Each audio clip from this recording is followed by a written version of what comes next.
الحمد لله نحمده ونستعينه ونستغفره ونعوذ بالله من شرور أنفسنا ومن سيئات أعمالنا من يهده الله فلا مضل له ومن يضلل فلا هادي له وأشهد أن لا إله إلا الله وحده لا شريك له وأشهد أن محمدا عبده ورسوله يا أيها الذين آمنوا اتقوا الله حق تقاته ولا تموتن إلا وأنتم مسلمون يا أيها الناس اتقوا ربكم الذي خلقكم من نفس واحدة وخلق منها زوجها وبث منهما رجالا كثيرا ونساء واتقوا الله الذي تساءلون به والأرحام إن الله كان عليكم رقيبا يا أيها الذين آمنوا اتقوا الله وقولوا قولا سديدا يصلح لكم أعمالكم ويغفر لكم ذنوبكم ومن يطع الله ورسوله فقد فاز فوزا عظيما أما بعد فإن خير الحديث كتاب الله وخير الهدي هدي محمد صلى الله عليه وسلم وشر الأمور محدثاتها وكل محدثة بدعة وكل بدعة ضلالة وكل ضلالة في النار وقال الله تبارك وتعالى في كلامه المجيد والفرقان الحميد أعوذ بالله السميع العليم من الشيطان الرجيم بسم الله الرحمن الرحيم واعبدوا الله ولا تشركوا به شيئا وبالوالدين إحسانا وذي القربى واليتامى والمساكين وقولوا للناس حسنا وأقيموا الصلاة وآتوا الزكاة اللهم انفعني بما علمتني وعلمني ما ينفعني وزدني علما.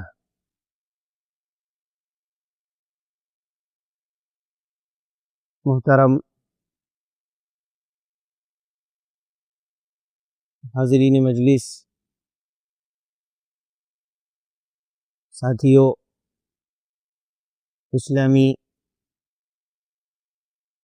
ماں اور بہنوں، خطبہ مسنونہ کے بعد جو آیت آپ کے سامنے پڑھی گئی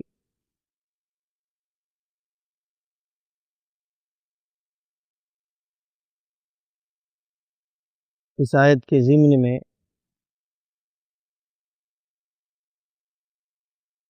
آپ کے سامنے خدمت خلق اس عنوان سے ضروری گزارشات، ضروری باتیں جو دنیا اور آخرت میں کامیابی کا ضامن ہو، دنیا کے اندر اور آخرت کے اندر ہمیں کامیابی ملے، انشاءاللہ کہنے کی کوشش کی جائے گی۔ اللہ سے دعا ہے کہ اللہ تعالی ہمیں حق بات کہنے کی، بعدہ اس پر عمل کی توفیق عطا فرمائے، آمین۔ محترم سامعین، خدمت خلق یہ عنوان ہے۔ خدمت خلق کے تعلق سے یہ بات ذہن میں رکھیں کہ خدمت خلق یعنی مخلوق کی خدمت، مخلوق کی خدمت کو خدمت خلق کہتے ہیں۔ اس لیے علماء سلف نے جو خدمت خلق کی تعریف کی ہے وہ ہے اللہ تعالیٰ کو راضی کرنے کے لیے تمام مخلوقات بالعموم اور انسانوں کے ساتھ بالخصوص اس کے جائز امور میں مدد کرنا، اسی کا نام خدمت خلق ہے۔ مخلوق کی خدمت اسی کو کہتے ہیں۔ جو کام ہم اللہ کو راضی کرنے کے لیے، اللہ کو خوش کرنے کے لیے، اللہ کی رضا جوئی حاصل کرنے کے لیے تمام مخلوقات یعنی جتنی بھی مخلوقات ہیں، چاہے وہ جانور ہوں، چرند و پرند ہوں، اسی طریقے سے انسان ہو، ہندو ہو، سکھ ہو، عیسائی ہو، کسی بھی مذہب کا ماننے والا ہو، جاندار ہو، جان رکھتی ہو، تو ایسی مخلوقات کی جائز امور میں، ناجائز امور میں تعاون کرنا، مدد کرنا، یہ گناہ عظیم ہے۔ اگر آپ جائز امور میں اس کی تعاون کرتے ہیں، اس کی مدد کرتے ہیں، تو اس کو کہتے ہیں خدمت خلق، یعنی مخلوق کی خدمت۔ اللہ رب العالمین نے قرآن مقدس کے اندر کہا ہے، سورۃ المائدہ کے ایک آیت کے ٹکڑے میں، تعاونوا علی البر والتقوی ولا تعاونوا علی الاثم والعدوان، تم نیکی اور تقوی کی باتوں میں ایک دوسرے کا تعاون کیا کرو، برائی اور شر کی باتوں میں تم کسی کا تعاون مت کرو۔ نتیجہ یہ نکلا کہ جو آدمی جائز امور میں کسی بھی مخلوق کی تائید کرتا ہے، مدد کرتا ہے، نصرت کرتا ہے، تو وہ انسان خدمت خلق کرتا ہے۔ لیکن اگر کوئی انسان ناجائز امور میں کسی انسان کی مدد کرتا ہے، گناہ کے کام میں مدد کرتا ہے، نافرمانی کے کام میں مدد کرتا ہے، تو خدمت خلق تو کرتا ہے لیکن وہ ناجائز اور گناہ کا کام کرتا ہے، گناہ کا ارتکاب کرتا ہے۔ تو بالکل نتیجہ آسان ہے کہ خدمت خلق نام ہے کسی بھی مخلوق کا تعاون کرنا اس کے جائز امور میں۔ اللہ رب العزت نے قرآن مقدس کے اندر گاہے بگاہے بے شمار مقامات پر اپنی نبی کو، امت مسلمہ کو، امت محمدیہ کو اس کام پر ابھارا ہے۔ دو تین مثالیں آپ ذہن میں رکھیں۔ اللہ فرماتا ہے سورۃ البقرہ کے اندر، وَبِالْوَالِدَيْنِ إِحْسَانًا وَذِي الْقُرْبَى وَالْيَتَامَى وَالْمَسَاكِينِ وَقُولُوا لِلنَّاسِ حُسْنًا وَأَقِيمُوا الصَّلَاةَ، سورہ بقرہ کی آیت ہے۔ اللہ فرماتا ہے وَبِالْوَالِدَيْنِ إِحْسَانًا، تمہیں یہ تلقین کیا جاتا ہے، نصیحت کی جاتی ہے کہ تم اللہ رب العالمین کی عبادت کے بعد والدین کے ساتھ، ماں باپ کے ساتھ حسن سلوک کرو۔ وذی القربیٰ، اور وہ لوگ جو تمہارے رشتہ دار ہیں، والیتامى، اور وہ لوگ بھی تمہارے حسن سلوک کے مستحق ہیں جو یتیم ہیں، والمساکین، اور جو مسکین ہے۔ تم نماز پڑھو اور زکوٰۃ دو۔ یہ آیت اور یہ جو باتیں اس آیت کے اندر بیان کی گئی ہے، اس میں اللہ رب العالمین نے بنی اسرائیل سے جو معاہدہ لیا تھا، حضرت موسیٰ علیہ السلام کی قوم سے جو معاہدے ہوئے تھے، اس معاہدے کا ذکر کیا ہے۔ تو اس آیت کے اندر اللہ رب العالمین نے بنی اسرائیل کے معاہدے کا ذکر کیا ہے۔ اب بنی اسرائیل سے جو معاہدہ لیا گیا تھا وہ کس چیز پر مبنی تھا؟ خدمت خلق پر۔ انسان اپنے ماں باپ کے ساتھ حسن سلوک کرتا ہے، یہ کس چیز کا تعلق ہے؟ اس کا تعلق کس چیز سے ہے؟ خدمت خلق سے، کیونکہ اللہ کی مخلوقات میں سے ماں بھی ایک مخلوق ہے۔ اس کے بعد اللہ نے کہا کہ وذی القربہ، جو رشتہ دار ہیں، جس سے ہمارا رشتہ داری قائم ہے، بھائی ہیں، بہن ہیں، اس کے علاوہ نانیال کے خاندان والے ہیں، دادی کے طرف سے جو رشتہ دار ہیں، وہ تمام لوگ اس میں شامل ہے۔ اس کے بعد یتیم بچے اور مسکین، جو فقیر ہو، محتاج ہو، کھانا پینا اس کے پاس نہ ہو، اسباب زندگی نہ ہو، تو ایسے لوگوں کے بارے میں اللہ تعالیٰ نے کہا کہ تم اس کے ساتھ حسن سلوک کرو۔ پتہ کیا چلا کہ انسانوں کے ساتھ حسن سلوک کرنا یہ ضروری امر ہے۔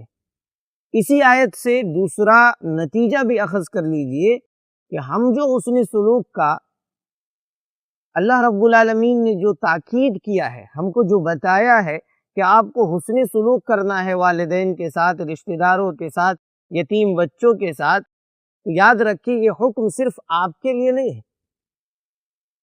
ہم سے پہلے جتنی بھی سابقہ شریعت آئی، جتنے بھی انبیاء علیہم السلام اس دنیا میں تشریف لائے، جتنے بھی انبیاء علیہم السلام کی پیغمبری اس دنیا میں آئی، اور جتنی بھی امتیں اس دنیا کے اندر آئی، تمام لوگوں کو یہ حکم دیا گیا تھا کہ وہ والدین کے ساتھ، رشتہ داروں کے ساتھ، یتیم اور مسکینوں کے ساتھ حسن سلوک کرے۔ اس آیت سے دو باتیں آپ ذہن میں رکھیں۔ اللہ تعالیٰ نے اپنا حق عبادت کے ساتھ جو فہرست تیار کیا ہے حسن سلوک کا، ہم اس کو بجا لائیں، زندگی میں ان باتوں پر عمل کرے جس کا اللہ تعالیٰ نے حکم دیا ہے۔ دوسری بات، یہ چیز ہمارے لیے نہیں ہے، یہ ذہن میں نہ رکھیں کہ یہ چیز ہم کو صرف کرنا ہے، ہمارے لیے اللہ تعالیٰ نے اس کو نافذ کیا ہے، ایسا مسئلہ نہیں ہے، بلکہ آپ سے پہلے جو امتیں اس دنیا کے اندر آئی، ان لوگوں نے بھی ان باتوں پر عمل کیا ہے۔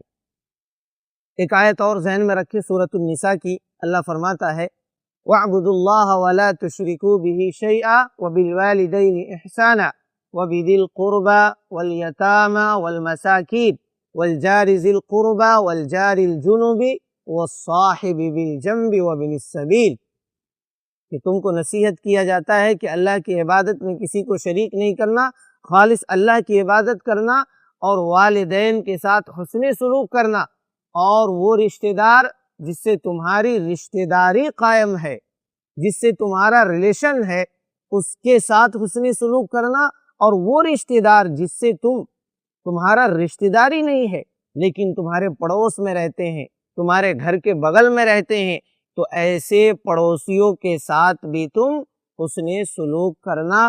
یتیم، مسکین اور مسافر جو راستہ بھٹک جائے، بیوی جو تمہارے رفیق حیات ہے، شریک حیات ہے، اس کے ساتھ حسن سلوک کرنا۔ اس آیت میں بھی اس بات کا پیغام ہے کہ انسان اپنے ماتحت جتنے بھی لوگ ہیں ان تمام کی عزت کرے، اس کی تکریم کرے، اس کی مدد کرے، ضرورت میں اس کا کام آئے۔ اللہ کے رسول صلی اللہ علیہ وسلم جو شریعت لے کر آئے، جو اسلام ہمیں ملا، جو دین ہمیں ملا، ایک مکمل ضابطہ ملا، ایک مکمل ضابط حیات ملا، ایک مکمل قانون ملا جو آسمان سے اللہ رب العالمین نے نبی صلی اللہ علیہ وسلم پر نازل کیا۔ یہ آپ جانتے ہیں،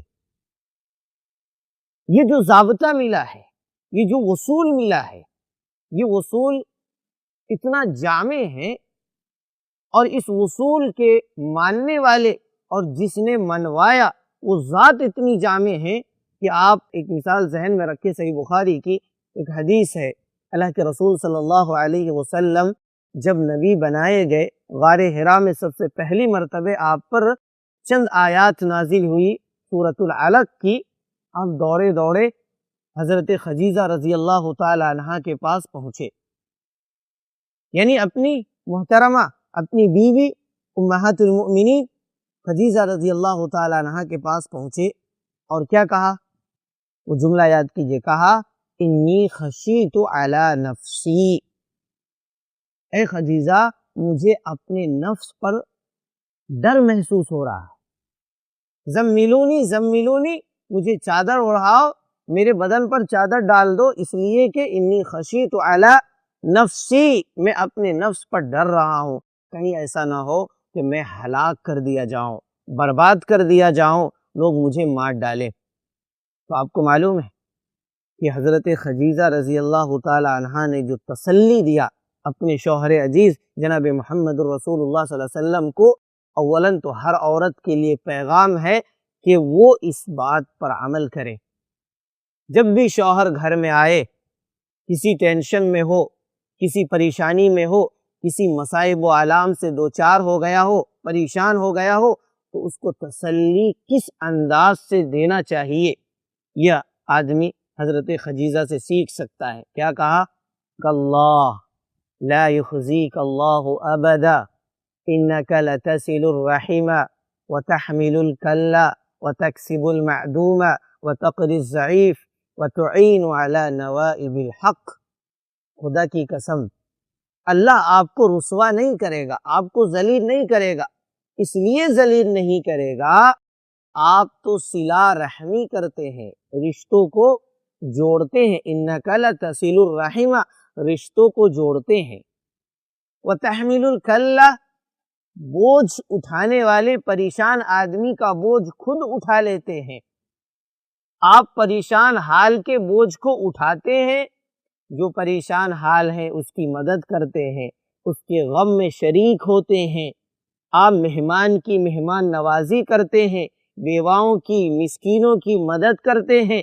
جو ذات اتنا اعلیٰ کردار کا ہو، جس کے اخلاق اتنے بلند ہو، اللہ اکبر، اس کو اللہ تعالیٰ کیسے رسوا کرے گا، کیسے ذلیل کر دے گا، کیسے وہ برباد ہو جائے گا، کیسے ختم ہو جائے گا؟ اللہ اکبر۔ یہاں پر ٹھہر کر کے آپ نقطہ یاد کر لیں کہ اللہ کے رسول صلی اللہ علیہ وسلم کے جو اخلاق تھے، خدمت خلق کا جو معاملہ تھا، وہ نبوت سے پہلے اتنا اعلیٰ تھا، کیونکہ ابھی نبوت صرف ابتدا ہوئی ہے، معلوم نہیں ہے، لیکن جو صلہ رحمی اور جو معاملات حضرت خدیجہ نے گنوائی ہے، اس سے پتہ چلتا ہے کہ آپ ہی وہ ذات تھے مکہ کے اندر جس کو کبھی کسی نے کہا تھا کہ یہ صادق ہے، جس کو کبھی کہا تھا کہ یہ امین ہے، یہ سب سے امانت دار ہے، سب سے سچا انسان ہے۔ اللہ کے رسول صلی اللہ علیہ وسلم نے اپنی امت کو ابھارا ہے، اپنی امت کو ابھارا ہے خود اس باتوں پر عمل کر کے کہ انسان خدمت خلق کیسے کر سکتا ہے۔ ذرا دیکھیے، آپ اس بڑھیا کا بوجھ خود اٹھا لیتے ہیں جو آپ کو برا بھلا کہہ رہی ہے۔ آپ جانتے ہیں اس واقعہ کو، سیرت نگاروں نے لکھا ہے کہ بڑھیا بوجھ اٹھائے ہوئے ذات کو گالی دے رہی ہے، برا بھلا کہہ رہی ہے، اور ساتھ میں نصیحت کر رہی ہے کہ اے نوجوان وہاں پر مت جانا، جو ذات اس کی بات کو سنتا ہے اس کا دیوانہ ہو جاتا ہے، اس کی بات مان لیتا ہے، اسی کا ہو کر کے رہ جاتا ہے۔ اللہ کے رسول صلی اللہ علیہ وسلم سن رہے ہیں اور اس کے گیٹھری کو اٹھا کر اس کے گھر کی طرف روا دوا ہے، جا رہے ہیں، یہاں تک کہ پہنچا دیا، کہاں تک؟ اس کے گھر تک، جہاں تک اس بڑھیا کو جانا تھا۔ پہنچانے کے بعد جب اس کا نام پتہ معلوم کیا تو کہا کہ میں وہی ہوں جس کو تو ابھی برا بھلا کہہ رہی تھی، جس کو تو گالی گلوچ دے رہی تھی۔ آپ پتہ کیجئے اللہ کے رسول صلی اللہ علیہ وسلم کے اخلاق کتنے اعلیٰ تھے، اس بڑھیا نے اسلام قبول کر لیا۔ آپ نے اس عورت کو بھی معاف کر دیا جو دن رات آپ کے راستے میں کانٹا بچھایا کرتی تھی۔ آپ نے اس عورت کو بھی معاف کر دیا جس نے آپ کے چچا حضرت حمزہ رضی اللہ تعالی عنہ کے کلیجے کو نکال کر کے چبایا تھا۔ آپ نے مکہ کے تمام افراد کو معاف کر دیا تھا جس نے آپ کو وطن عزیز مکہ چھوڑنے پر مجبور کیا تھا، نکال دیا تھا۔ اس مکے کے بارے میں آپ کہا کرتے تھے کہ اے مکہ، میں تمہیں چھوڑنے کے لیے کبھی راضی نہیں ہوتا اگر یہ قوم مجھے نہ نکالتی۔ کیوں؟ اللہ کے رسول صلی اللہ علیہ وسلم کے اخلاق ایسے تھے، آپ خدمت خلق کے معاملے میں اتنے اعلی کردار پر فائز تھے کہ دنیا اس کی مثال پیش نہیں کر سکتی، دنیا اس طریقے کا کام کبھی نہیں کر سکتی۔ یہ بات خدمت خلق کے تعلق سے نبی صلی اللہ علیہ وسلم کی ذات جو تھی، آپ جن باتوں کا لوگوں کو حکم دیتے تھے ان باتوں پر خود عمل کیا کرتے تھے۔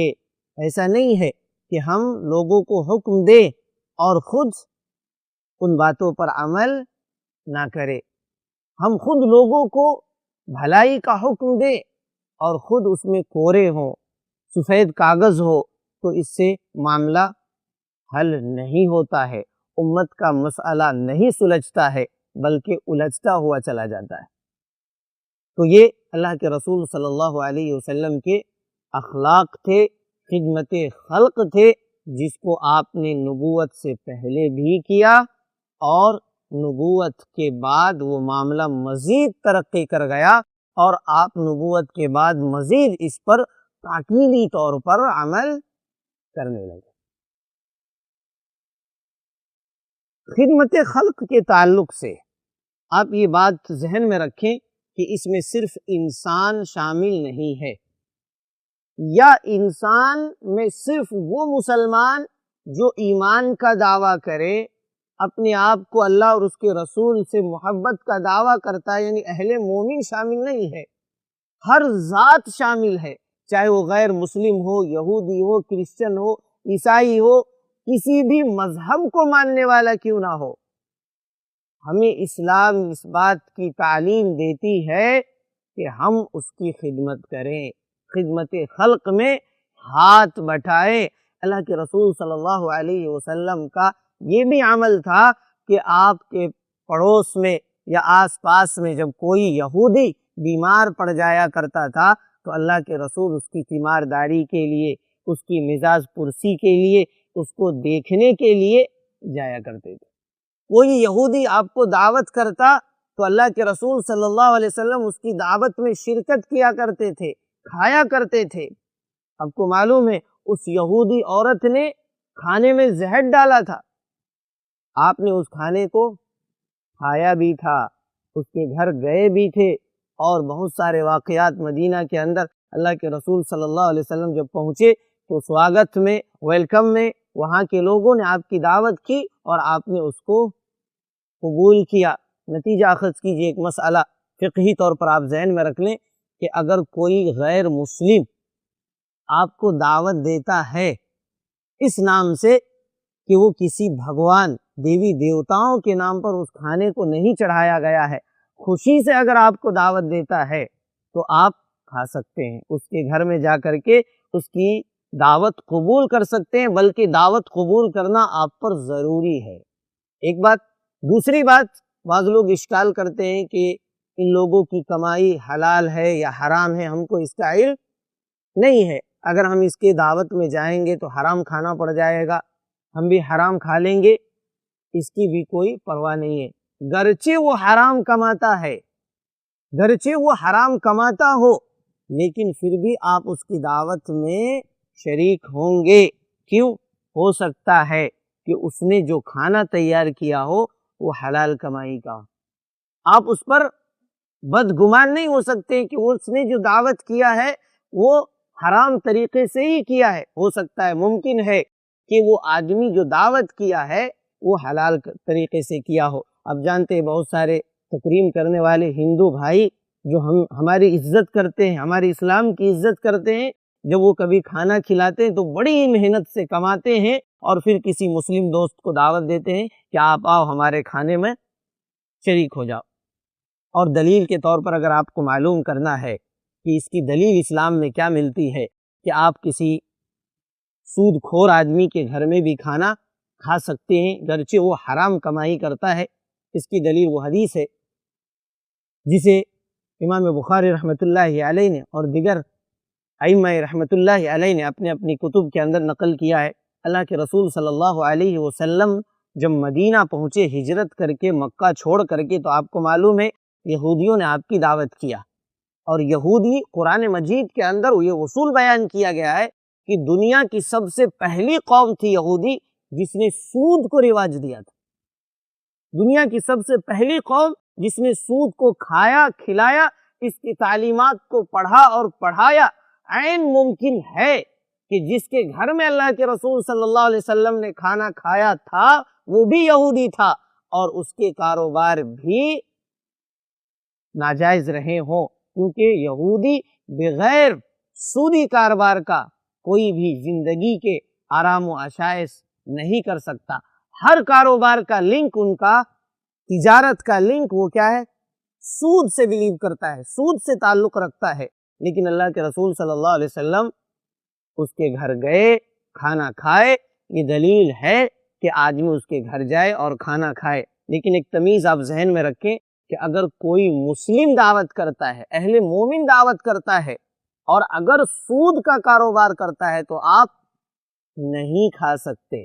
کیوں؟ اس لیے کہ وہ جاننے کے بعد انکار کر رہا ہے، اور وہ نہ جانتا ہے، وہ اہل کتاب ہے، اس کو ان باتوں کا علم نہیں ہے، اور یہ جانتے ہیں، نبی صلی اللہ علیہ وسلم کی شریعت کو جانتے ہیں، سود کے احکامات کو جانتے ہیں، اس کے بعد بھی آپ کو دعوت کر رہے ہیں سود کے پیسے سے، اور وہ سود کھاتے ہیں، تو ہمیں اس بات کی اجازت نہیں دی جا سکتی کہ ہم اس کے گھر میں جا کر کے کھانا کھائیں۔ خدمت خلق کے تعلق سے آپ جانتے ہیں کہ چاہے مسلم ہو یا غیر مسلم ہو، ہر ذات کے ساتھ ہم کو اچھا برتاؤ کرنا ہے۔ اسی طریقے سے چرند و پرند ہو یا دوسری کوئی مخلوق ہو، جانور ہو، تو اس کے ساتھ بھی اسلام ہمیں حسن سلوک کی تاکید کرتا ہے۔ مسند احمد کے اندر، مسند احمد کے حوالے سے ایک پیاری حدیث آپ ذہن میں رکھ لیں کہ ایک نبیوں میں سے ایک نبی ایک پتھر پر بیٹھ گئے، اور اس پتھر کے نیچے چونٹیوں کی ایک پوری فوج تھی۔ جس پتھر پر وہ بیٹھا تھا نبی، اس پتھر کے نیچے چونٹیوں کی ایک فوج تھی۔ کیا ہوا؟ چونٹیوں میں سے ایک چونٹی نکل کر کے اس نبی کو کاٹ لیا، ڈس لیا۔ نبی کو غصہ آیا، اور غصہ آنے کے بعد جو حواری تھے، ماننے والے لوگ تھے، اس کو حکم دیا کہ ڈھونڈو کس چیز نے مجھے کاٹا ہے۔ ڈھونڈا گیا تو دیکھا کہ چونٹیوں میں سے کسی چونٹی نے کاٹ لیا جو پوری فوج کے ساتھ یہاں پر موجود ہے۔ نبی اتنا غصہ تھا کہ اس نے کہا کہ پوری چونٹیوں کو جلا ڈالو، پوری چونٹی جو ہے اس کو جلا ڈالو۔ اللہ اکبر! نبی کے حکم کی تکمیل کرنی تھی، صحابہ کرام جو اس کے حواری تھے انہوں نے تکمیل کیا، پوری چونٹیوں کو جلا ڈالا۔ اللہ کو اتنا غصہ آیا اس عمل پر، کہا کہ فَأَوْحَى اللَّهُ إِلَيْهِمْ کہ اے نبی تم نے وہ کام کیا ہے، ایک ایسے مخلوق کو جلا دیا ہے تُسَبِّحُ اللَّهُ لَهُمْ جو ہماری تسبیح بیان کرتی ہے۔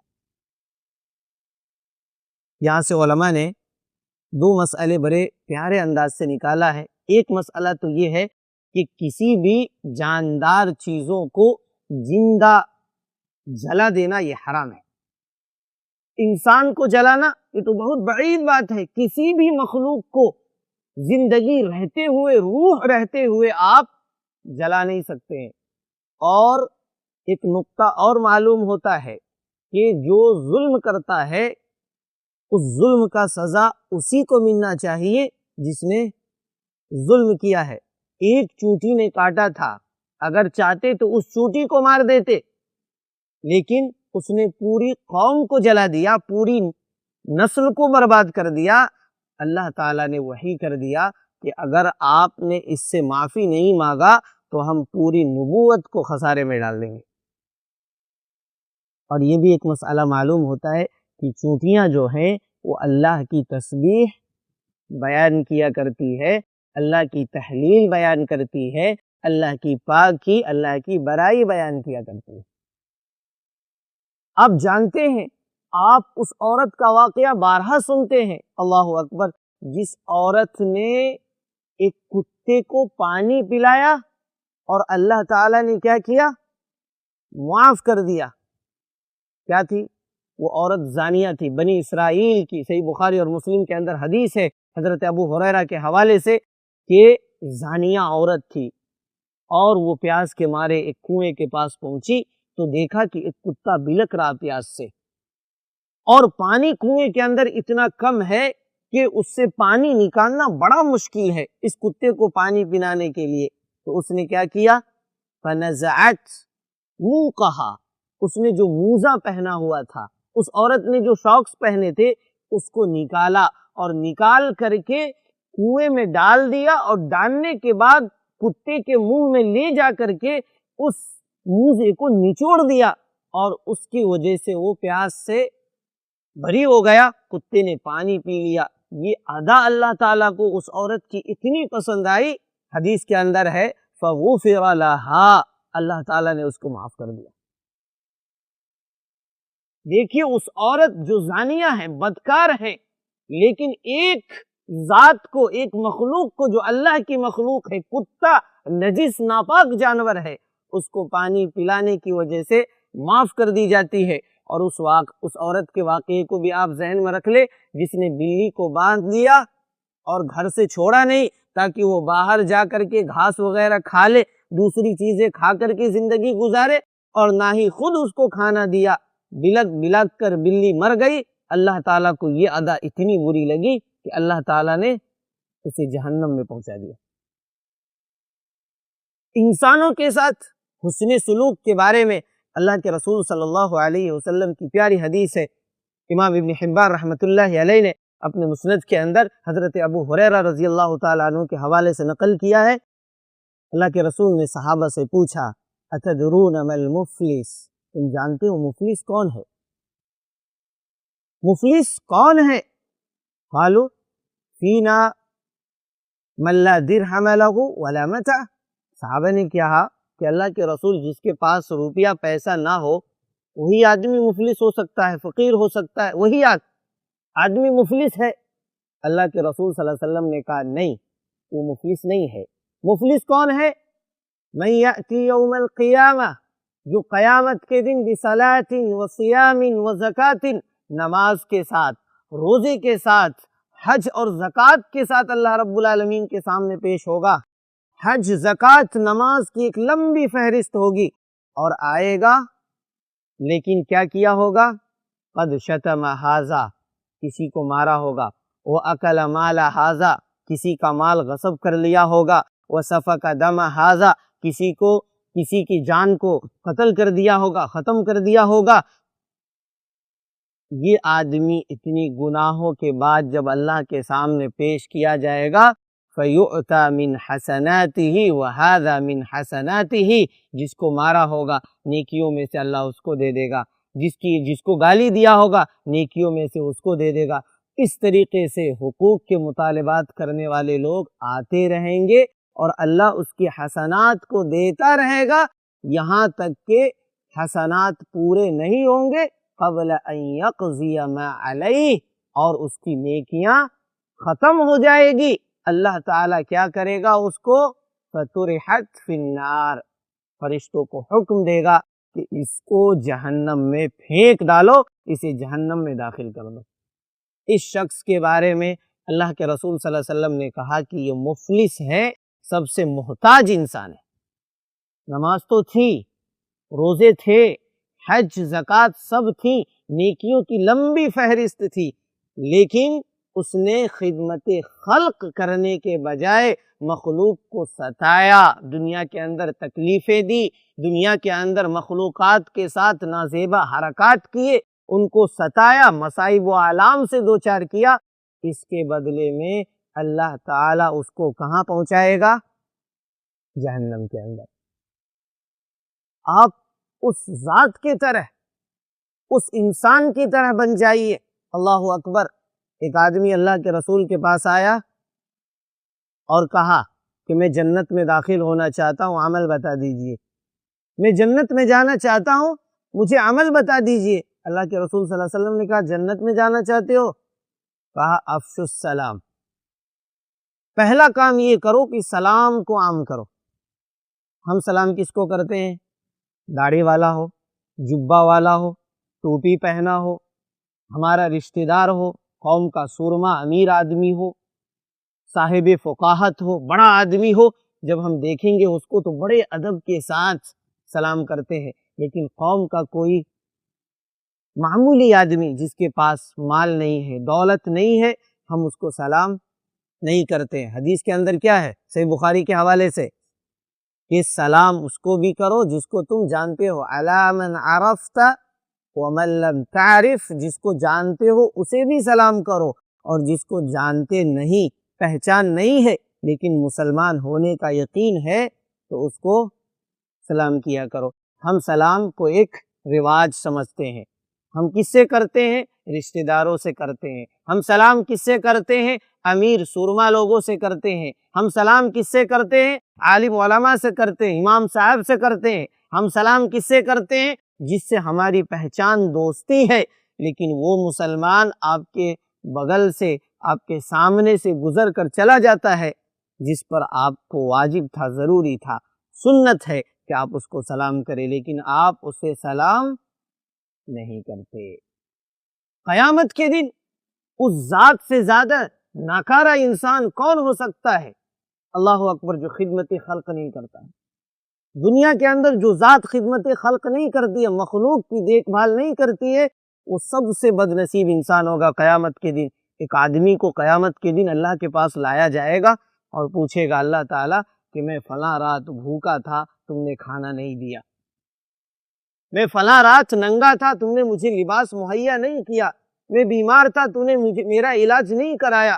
وہ آدمی حیرت تعجب میں مبتلا ہو کر اللہ سے سوال کرے گا کہ اللہ تعالیٰ پروردگار، تو پوری کائنات کا مالک تھا، تو کیسے بھوکا رہ سکتا ہے؟ تجھے علاج کی کیا ضرورت تھی؟ تمہیں لباس کی کیا ضرورت تھی؟ کھانے کی کیا ضرورت تھی؟ اللہ کہے گا ہاں، ہمارا فلاں بندہ اس رات بھوکا سو گیا تھا، ہمارا فلاں بندہ کپڑے سے ننگا تھا، کپڑا نہیں تھا، ہمارا فلاں بندہ بیمار تھا جسے علاج کے لیے پیسے نہیں تھے، تم نے اس کی مدد نہیں کی، گویا اللہ رب العالمین کی مدد نہیں کی، یعنی میری مدد نہیں کی۔ اس لیے میں آپ سے گزارش کرتا ہوں کہ خدمت خلق میں بڑھ چڑھ کر کے حصہ لیجیے۔ خدمت خلق میں یہ مت سوچئے ہم نے ایک رویہ اپنایا ہے کہ غیر مسلم ہے تو ہم سے ذلیل ہے، ہم سے گھٹیا ہے، اس سے کوئی بھائی چارگی ہم نہیں کر سکتے۔ فلاں آدمی ہے، آج تو مسلمانوں کے اندر، غیر مسلم کو تو چھوڑ دیجیے، مسلمانوں کے اندر ذات پات کا وہ رواج چل گیا ہے، تو خان ہے، تو پٹھان ہے، تو فلاں برادری سے تعلق رکھتا ہے، تو فلاں برادری سے تعلق رکھتا ہے، اس لیے ہم تمہارے ساتھ یہ کام نہیں کر سکتے، فلاں کام نہیں کر سکتے۔ یہاں تک نوبت آتی ہے کہ شادی بیاہ میں لوگ سب سے پہلے خاندان کا سوال کرتے ہیں کہ آپ کس خاندان سے تعلق رکھتے ہیں۔ بہت ساری بہنیں ایسی ہیں، بہت ساری بہنیں ایسی ہیں دنیا کے اندر جو صرف خاندان کے جھانسے میں آ کر آج تک کنواری بیٹھی ہے۔ غور کرنے کا مقام ہے، آپ کو غور کیجئے کہ آپ کس حد کے مسلمان ہیں۔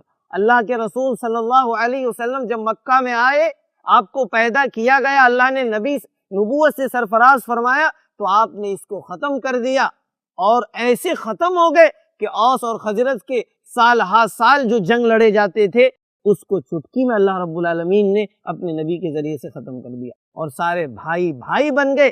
جب مہاجرین مکہ مدینہ کے انصار صحابی کے پاس پہنچے تو ہر ممکن کوشش کیا انہوں نے کہ اس کا تعاون کیا جائے، تجارت میں شریک کیا، گھر میں شریک کیا، دکھ درد میں شریک کیا۔ اللہ اکبر، یہ مثال قائم کرنے جسے قرآن مجید نے انصار کے نام سے یاد کیا کہ یہ انصاری ہیں، لوگوں کی مدد کرتے ہیں، تعاون کرتے ہیں۔ ہم کہاں ہیں؟ ہم کہاں ہیں؟ کس ایک آدمی ایک مسلمان کو دیکھ کر اس سے نفرت کرتا ہے، ایک مسلمان آدمی ایک مسلمان سے جلتا ہے، غیبت، چغلی، یہاں تک نوبت آتی ہے، سننے میں آتا ہے، دیکھنے میں آتا ہے، مشاہدات ہوتے ہیں کہ ایک لڑکی کا کہیں سے رشتہ آتا ہے، گرچہ اس لڑکی کے اندر کوئی عیب نہ ہو، پڑوس والے اس لڑکے کو بہلا کر کے، پھسلا کر کے اس لڑکی کے اندر 100 عیوب نکال کر کے اس کو بیان کرتے ہیں اور اس کا رشتہ توڑوا دیتے ہیں، ختم کروا دیتے ہیں۔ ایسا بھی مشاہدہ ہوتا ہے۔ یہ کس درجے کے مسلمان ہے؟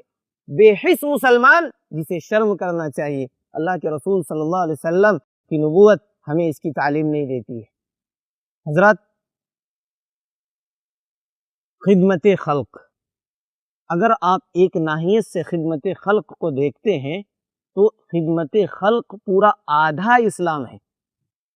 اگر آپ اس خدمت خلق کے پہلو پر عمل نہیں کرتے ہیں تو میں سمجھتا ہوں کہ ابھی آپ کی ایمان مکمل نہیں ہوئی، اور آدھا اسلام عبادات ہے اور آدھا اسلام خدمت خلق ہے، مخلوقات کے ساتھ ہم کو کس طریقے سے رہنا ہے، آدھا اسلام ہے۔ ایک مثال کو ذہن میں رکھیے، اللہ تعالیٰ جب جنت میں جنتی کو بھیج دے گا اور جہنمی جہنم میں چلے جائیں گے تو ایک آدمی جو جنت میں ہوگا جہنمی سے سوال کرے گا، عن المجرمین ما سلککم فی سقر، مجرمین سے سوال ہوگا جنتیوں کا کہ جناب آپ یہاں پر کیسے آ گئے، اس جہنم کے اندر آپ کیسے پہنچ گئے؟ آپ تو دنیا کے اندر بڑی بات کیا کرتے تھے، دنیا کے اندر چکنی چپڑی باتوں میں لوگوں کو پھسلایا رہا کرتے تھے، خوب اچھی بات کیا کرتے تھے، آپ یہاں پر کیسے پہنچ گئے؟ تو جواب کیا ہوگا اس کا؟ جواب دے گا ایک جہنمی، قالوا لم نک من المصلین، پہلا جواب، قالوا لم نک من المصلین، کہ اے دوست تم جنت میں ہو میں جہنم میں ہوں، اس لیے کہ میں دنیا کے اندر نماز نہیں پڑھا کرتا تھا۔ نماز کا تعلق کس سے؟ نماز کا تعلق حقوق اللہ سے ہے، یہ اللہ کا حق ہے۔ اس کے بعد کا جو جواب ہے وہ ہمارا موضوع سے مناسبت رکھتا ہے، وہ کہیں گے قالوا لم نک نطعم المسکین، دنیا میں ہم نماز نہیں پڑھا کرتے تھے اور مسکین کو کھانا نہیں دیا کرتے تھے، مسکین، محتاج، فقیر لوگ جو آتے تھے ہم اس کی ضرورت کو پورا نہیں کیا کرتے تھے، خود خوب عیش موج سے کھاتے تھے، لیکن پڑوس میں رہنے والا بھوکا سو جایا کرتا تھا، ہمیں اس کا احساس نہیں تھا، اس لیے تم جنت میں ہو اور میں جہنم میں، تم ان باتوں کی پرواہ کیا کرتے تھے اور میں ان باتوں کی پرواہ نہیں کیا کرتا تھا۔ اس آیت سے جو پیغام ہمیں لینا ہے اور جو باتیں اخذ کرنی ہے، جو نتیجہ نکالنا ہے، وہ یہ ہے کہ انسان سے قیامت کے دن دو اہم سوال کیے جائیں گے۔ پوائنٹ نوٹ کیجئے، دو اہم سوال کیے جائیں گے۔ ایک سوال میں اللہ تعالیٰ چھوٹ دے گا اپنی طرف سے، اگر چاہے تو اللہ تعالیٰ معاف کر دے گا، اور اس سوال میں سب سے پہلے کس چیز کا سوال کیا جائے گا؟ اول ما یحاسب به العبد یوم القیامہ الصلاۃ، سنن ترمذی کی حدیث ہے کہ سب سے پہلے سوال کیا جائے گا انسان سے نماز کے متعلق، نماز کے متعلق، یعنی حقوق اللہ، اللہ کا جو حق ہے اس میں سب سے پہلے نمبر پر سوال ہوگا کس کا؟ نماز کا۔ اور پھر ایک دوسری رجسٹر کھولی جائے گی اللہ کی طرف سے، اس میں سب سے پہلا سوال ہوگا حقوق العباد کے تعلق سے، اور حقوق العباد میں سب سے پہلے سنن نبی داؤد کی حدیث ہے، خون کے بارے میں سوال کیا جائے گا، خون کا معاملہ اللہ تعالیٰ حل کر دے گا۔ اگر حقوق اللہ میں کسی کی کوتاہی ہوگی تو اللہ چاہے تو پکڑے یا معاف کر دے، لیکن امام نووی کے قول کے مطابق اللہ تعالیٰ قیامت کے دن مخلوق کے حق کو معاف نہیں کرے گا یہاں تک کہ اس کو حق دلوائے گا۔ وہاں پر ہم کیا حق دے سکتے ہیں؟ روپیہ تو ہمارے پاس ہوگا نہیں، جائیداد تو ہوگی نہیں، مال و اسباب تو ہوں گے نہیں، وہاں پر جو ہمارے پاس ہوگی وہ چیز کیا ہوگی؟ حسنات ہوں گے، نیک اعمال ہوں گے۔ اچھے کام ہوں گے، بھلائی کا کام ہوگا، اللہ تعالی اس حسنات کو بندے کو دے گا جس کا ہم نے حق مارا ہوگا۔ آج انسان کے معاملات اتنے بگڑ گئے ہیں خدمت خلق کے تعلق سے، آپ یاد کر سکتے ہیں کہ انسان اپنی بیوی کا بھی کما حقہ حق ادا نہیں کر سکتا۔ اللہ کے رسول صلی اللہ علیہ وسلم نے خدمت خلق کے تعلق سے اپنی آخری نصیحت میں کیا کہا تھا؟ مسند احمد کے حوالے سے حضرت علی رضی اللہ تعالیٰ عنہ کی حدیث ہے، آخر کلام النبی صلی اللہ علیہ وسلم الصلاۃ الصلاۃ الصلاۃ۔ یہ آخری جملہ تھا اللہ کے رسول کا کہ اے لوگوں نماز کا خیال کرنا، نماز کا خیال کرنا، نماز کا خیال کرنا۔ اور اس کے بعد کا وَمِمَّا مَلَكَتْ أَيْمَانُكُمْ، یہ آخری میں، اور اس کے بعد آپ نے کسی سے کوئی بات نہیں کیا، ختم ہو گئی، روح نکل گئی۔ کہا کہ جو تمہارے ماتحت ہو، جس کی ذمہ داری اللہ نے تم پر سونپی ہو، اس کی تم خیال کرنا۔ ذرا اندازہ لگائیے، سب سے پہلے نمبر پر ہماری بیوی ہمارے ماتحت ہے۔ ہم اس کو غلام سمجھتے ہیں، ہم یہ سمجھتے ہیں کہ بیوی کام اس لیے ہمارے پاس اس لیے آئی ہے کہ کپڑا دھوئے گی، ہمارے بچے کی پرورش کرے گی، اور جب رات ہوگا تو ہم ان کے ساتھ عیاشیاں کر لیں گے، ختم۔ میں آپ سے ایک جملہ، تلخ جملہ کہتا ہوں، آپ اس جملے کو ذہن میں لکھ لیجئے کہ انسان عورت بھی ہے، انسان عورت بھی ہے، انسانیت عورت کے اندر بھی ہے، اور وہ عورت بھی بحیثیت انسان یہ چاہتی ہے کہ کوئی دو لفظ پیار کے، دو بول پیار کے ہم سے بھی کرے۔ بعض مرد تو ان کو غلام سمجھتے ہیں، باہر ٹھیک ہیں لیکن گھر میں آئے تو آپے سے باہر۔ جتنا غصہ باہر کا ہوگا سب کس پر نکالیں گے؟ بیوی پر نکالیں گے۔ لیکن جب حق دینے کی بات آئے گی، جب معاملات کی بات آئے گی، کسی چیز کے مطالبات کی بات آئے گی، تو آپ اس میں کورے ہیں، زیرو ہیں، آپ اس کا کوئی حق ادا نہیں کر سکتے۔ آپ کے بچے کی پرورش کرتی ہے، دن بھر گھر میں رہتی ہے، اس کی دیکھ بھال کرتی ہے، آپ کے جائیداد کی دیکھ بھال کرتی ہے، آپ کو جو اس نے عزت دیا ہے اس عزت کی دیکھ بھال کرتی ہے، کسی غیر مرد کی طرف جھانکتی نہیں۔ کیا اس سے بڑا احسان اور کچھ ہو سکتا ہے؟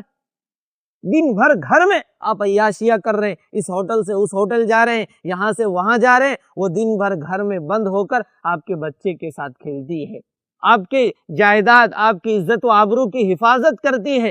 اس سے بڑا کوئی احسان نہیں ہو سکتا ہے۔ معاویہ بنت حیرہ رضی اللہ تعالیٰ عنہ آئے اللہ کے رسول کے پاس، قربان جائیے، سنن نبی داؤد کی حدیث ہے، کہا کہ ما حق جوزت احدنا علیہ، اے اللہ کے رسول صلی اللہ علیہ وسلم، بیوی کا مجھ پر کیا حق ہے، بیان کیجئے۔ ہم ہوتے تو کیا سوال کرتے؟ ہمارا حق بیوی پر کیا ہے، اس کو بیان کیجئے۔ اللہ اکبر، قربان جائیے۔ اس صحابی نے کہا کہ اللہ کے رسول، مجھ پر میرے بیوی کا حق کیا ہے، اس کو بیان کیجئے۔ اللہ کے رسول نے کہا ان تطعمها اذا طعمت، جو تم کھاؤ اس کو کھلاؤ، وتکسوها اذا اکتسیت، جو تو پہنتا ہے اسے پہنایا کرو، ولا تضرب الوجه، چہرے پر مت مارا کرو، ولا تقبح، برا بھلا بھی مت کہا کرو، برا بھلا بھی مت کہا کرو۔ چار حقوق اللہ کے رسول صلی اللہ علیہ وسلم نے گنوائے، جو کھاؤ وہی کھلاؤ، یعنی کھانے کے تمام اسباب جو تم خود اپنے لیے پسند کرتے ہو، تمہاری جان جس چیز کو پسند کرتی ہے وہ اپنی بیوی کے لیے مہیا کرو۔ وہی کپڑا جو تم اپنے لیے پسند کرتے ہو، وہی کپڑا اپنی بیوی کے لیے بھی پسند کرو، وہی قیمت کا کپڑا اپنی بیوی کو پہناؤ۔ اور اس کے بعد کا ولا تضرب الوجه، ہم سمجھتے ہیں کہ ہم میں سے شاید کوئی مرد ایسا ہو جو اس برائی میں ملوث نہ ہو۔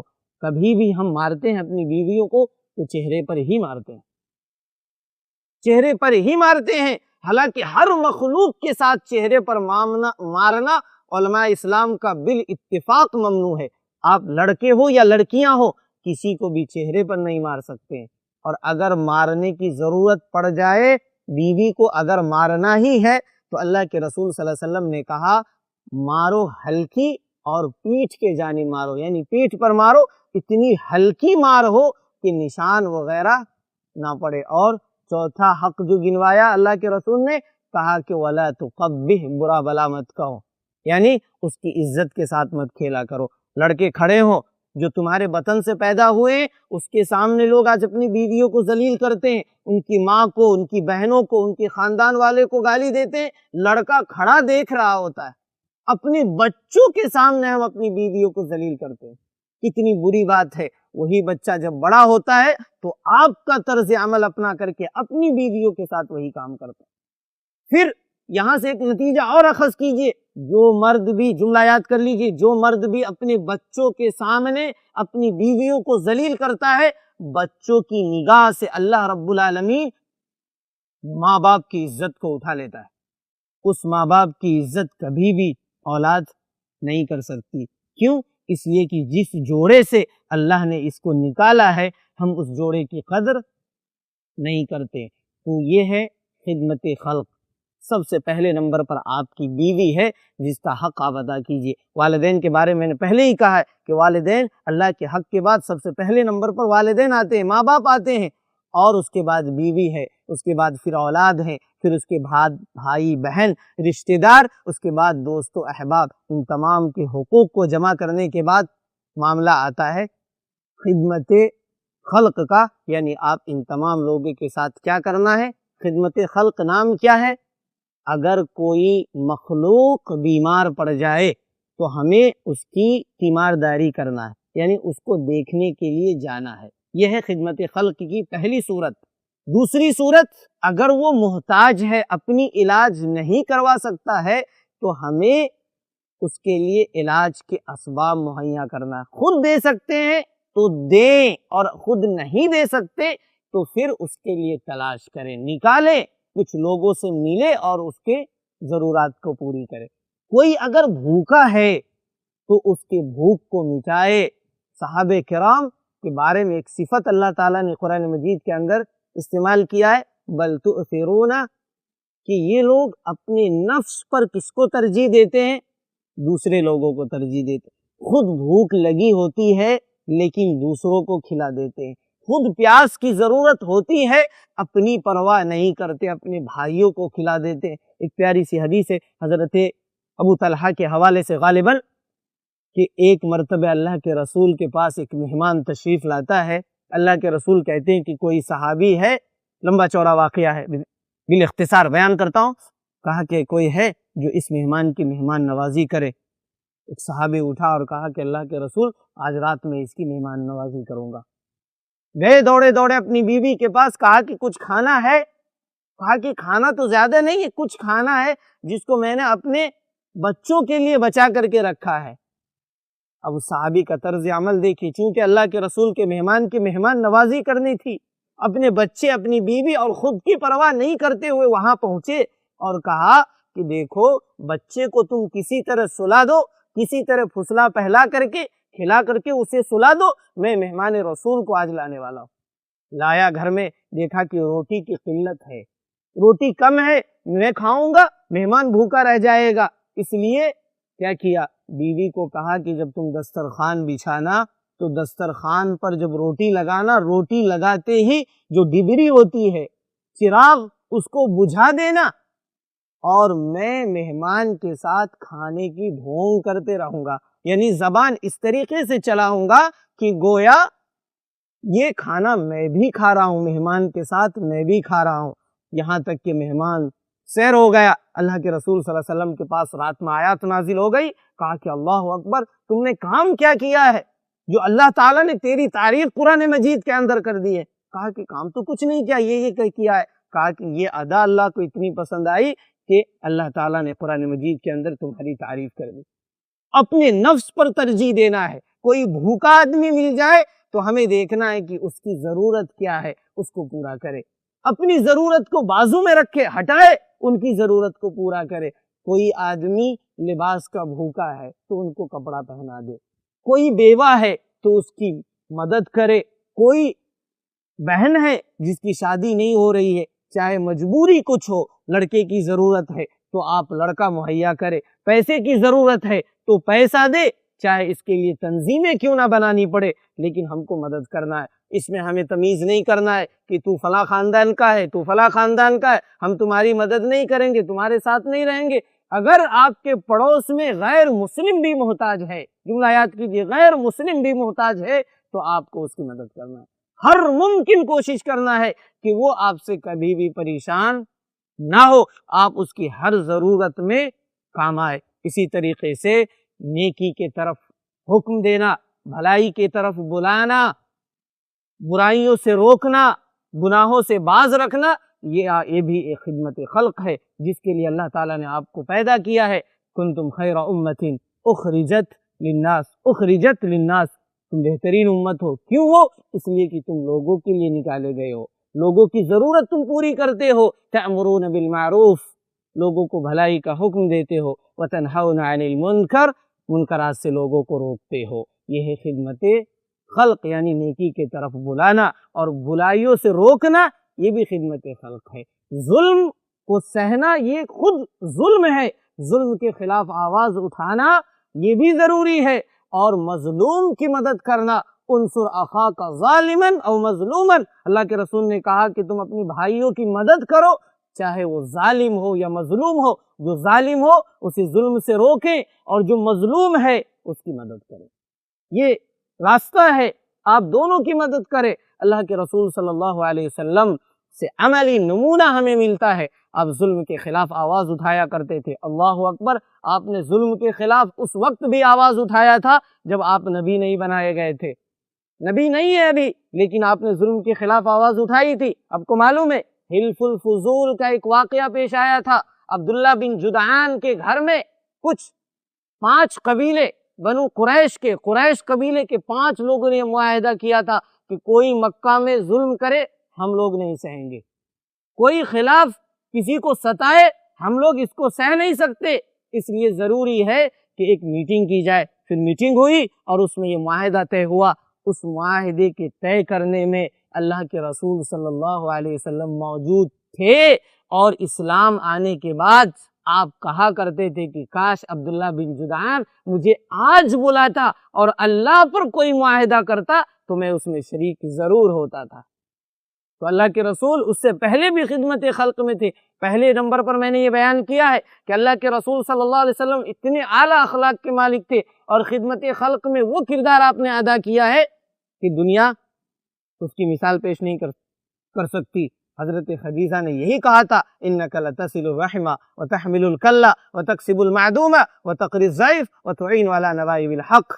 دیکھو یہ آپ کے اخلاق، آپ نے خدمت خلق کا وہ نمونہ پیش کیا ہے جو جس تک ہم اور آپ نہیں پہنچ سکتے، لیکن کم از کم ہم بھی مثال پیش کر سکتے ہیں اپنے کردار سے، اپنے اعمال سے۔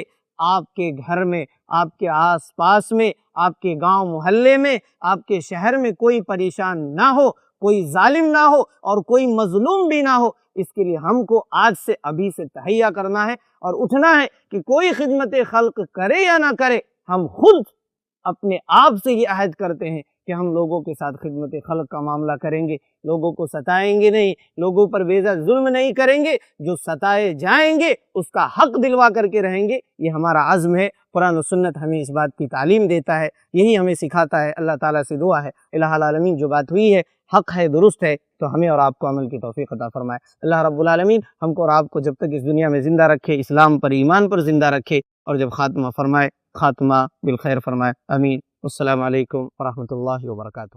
اسلامک ٹی وی اس چینل کو ابھی تک جنہوں نے سبسکرائب نہیں کیا ہے، برائے مہربانی اس چینل کو سبسکرائب ضرور کریں، اور ہر دن کی اپڈیٹ کے لیے اس کے ساتھ ہی ایک بیل، ایک گھنٹی کا نشان آئے گا، اسے آپ ضرور پریس کریں اور اسے دبا کر آپ ہمارے ساتھ تعاون فرمائیں۔ جزاک اللہ خیر۔ السلام علیکم ورحمۃ اللہ وبرکاتہ۔